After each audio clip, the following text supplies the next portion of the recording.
क्या आपने कभी सोचा है, अगर भगवान शिव हलाहल विष ना पीते तो क्या आज ये सृष्टि बच पाती?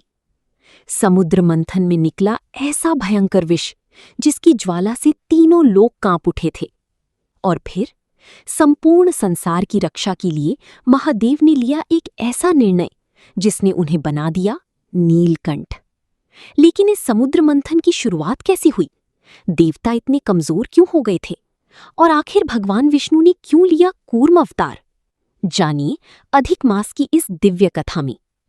हरि कृष्णा।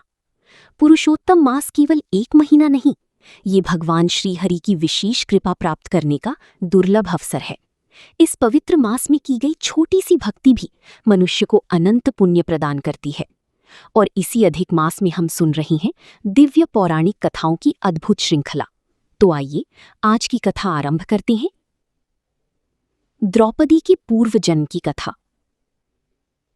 भगवान श्री कृष्ण युधिष्ठिर और द्रौपदी से बोले, हे पांडवों, तुम्हारी दुखों का कारण केवल वनवास नहीं है, इसके पीछे पूर्व जन्म का रहस्य भी छिपा है। द्रौपदी पूर्व जन्म में एक विद्वान ब्राह्मण की पुत्री थी। वो अत्यंत सुंदर, गुणवान, शास्त्रों में निपुण और अपने पिता की लाडली थी। लेकिन समय बीतता गया और उसका विवाह नहीं हो पाया। धीरे धीरे वो चिंता में डूबने लगी। कौन मुझे पत्नी रूप में स्वीकार करेगा? कौन सा देव मेरी सहायता करेगा? उसके पिता भी योग्य वर की खोज करते करते निराश हो चुकी थे। और फिर एक दिन दैववश उस ब्राह्मण को भयंकर ज्वर ने घेर लिया। अपनी पुत्री को पुकारती पुकारती उन्होंने शरीर त्याग दिया। पिता की मृत्यु देखकर वो कन्या फूट फूट कर रोने लगी। हे पिताश्री, अब मेरा सहारा कौन बनेगा? न मेरा कोई भाई है, न कोई कुटुंब। आप मेरा विवाह किए बिना मुझे छोड़कर क्यों चले गए? उसका करुण क्रंदन सुनकर वन के अन्य ब्राह्मण वहां पहुंचे। उन्होंने ब्राह्मण की अंतिम क्रिया संपन्न की और उस कन्या को धैर्य बंधाया। लेकिन उसके जीवन में अब एक और बड़ा परिवर्तन आने वाला था। एक दिन वो अत्यंत दुखी होकर वन में बैठी भगवान का स्मरण कर रही थी। तभी वहां एक तेजस्वी महात्मा पहुंचे। उन्होंने उस कन्या से पूछा, हे पुत्री, तुम इतनी दुखी क्यों हो? कन्या ने अपने जीवन का संपूर्ण दुख उन्हें सुना दिया। तब उस महात्मा ने कहा, यदि तुम पुरुषोत्तम मास का व्रत श्रद्धा से करोगी तो भगवान श्रीहरि स्वयं तुम्हारी जीवन के दुख दूर करेंगे। उस कन्या ने पूरी श्रद्धा और भक्ति से पुरुषोत्तम मास का व्रत आरंभ किया। वो प्रतिदिन भगवान विष्णु का पूजन करती, दीपदान करती, दान पुण्य करती और हरि नाम का जप करती। धीरे धीरे उसकी भक्ति से भगवान श्रीहरि प्रसन्न हो गए।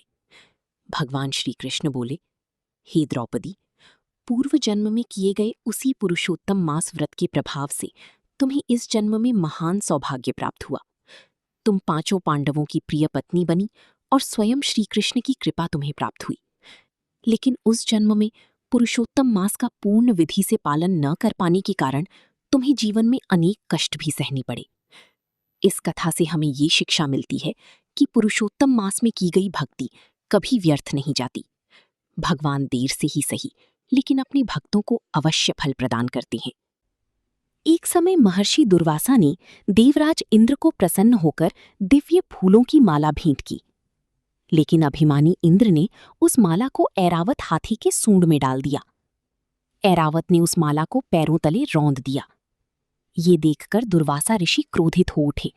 उन्होंने इंद्र को श्राप दिया, तुम्हारा ऐश्वर्य नष्ट हो जाएगा। बस फिर क्या था, देवताओं की शक्ति समाप्त होने लगी। असुरों ने स्वर्ग पर आक्रमण कर दिया। चारों ओर अंधकार और भय फैल गया। सभी देवता ब्रह्मा जी के पास पहुंचे। ब्रह्मा जी उन्हें लेकर क्षीर सागर पहुंचे और भगवान विष्णु की स्तुति करने लगे। तब भगवान नारायण प्रकट हुए। उन्होंने कहा, यदि अमृत चाहिए तो असुरों के साथ मिलकर समुद्र मंथन करो। मंदार पर्वत को मथनी और वासुकी नाग को रस्सी बनाओ। जब समुद्र मंथन शुरू हुआ तो मंदार पर्वत समुद्र में डूबने लगा। तब भगवान विष्णु ने विशाल कछुए कूर्म अवतार का रूप धारण किया। उन्होंने अपनी पीठ पर पूरा पर्वत संभाल लिया। देवता और असुर फिर से समुद्र मंथन करने लगे। अचानक समुद्र से निकला भयंकर हलाहल विष। उसकी ज्वाला से तीनों लोग कांप उठे। देवता और असुर भयभीत होकर भगवान शिव की शरण में पहुंचे। भगवान शिव ने देखा कि यह विष संपूर्ण सृष्टि का विनाश कर देगा। उन्होंने माता पार्वती से अनुमति ली और हलाहल विष को अपनी अंजुलि में भरकर पी लिया। विष इतना प्रचंड था कि महादेव का कंठ नीला पड़ गया। तभी से वे कहलाए नीलकंठ महादेव। लेकिन समुद्र मंथन अभी समाप्त नहीं हुआ था। अब समुद्र से निकलने वाली थीं ऐसी दिव्य वस्तुएं और शक्तियां जिनके बारे में जानकर आप चकित रह जाएंगे।